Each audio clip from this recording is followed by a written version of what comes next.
Hello, it's Father Samuel Hakeem in Madison, Wisconsin, with a word of hope for Wednesday of the 34th and final week in Ordinary Time. Well, as I mentioned yesterday, we have this parallel this week between our Gospel readings and the first reading and talking about the end times, and our celebration of many of the early martyrs in the Church. And today we have another such celebration. Today we celebrate the memorial of Saint Clement I. Saint Clement was the fourth pope of the Catholic Church. It is believed that he was ordained a priest by Saint Peter himself, and then would, in time, become the successor to Saint Peter, who was our first pope. Clement was put to death, or believed to be put to death, in the persecution under the Emperor Trajan. And his death, his life, his witness of his faith is good news for us today.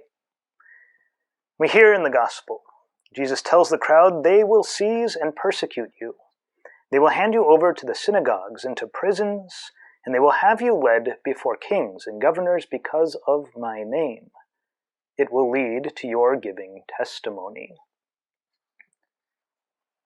Think of Saint Clement.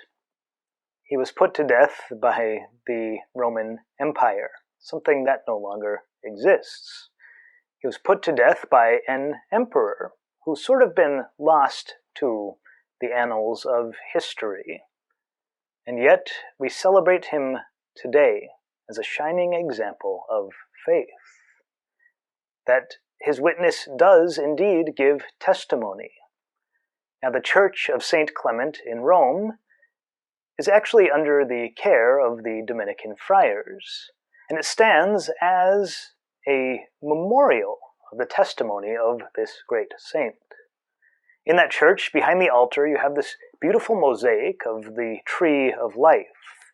It's Christ on the cross, and from the cross there are these vines that are sort of verdantly growing and spiraling around the dome. Those vines are the church.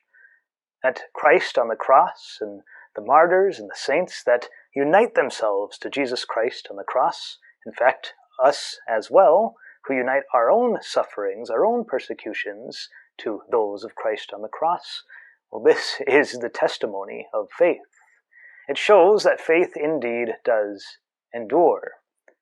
United with Christ on the cross, we hold out hope for what awaits us in heaven. And so may the testimony of Saint Clement give us courage as we face our own difficulties, our own minor persecutions today. God bless you, and have a wonderful Thanksgiving.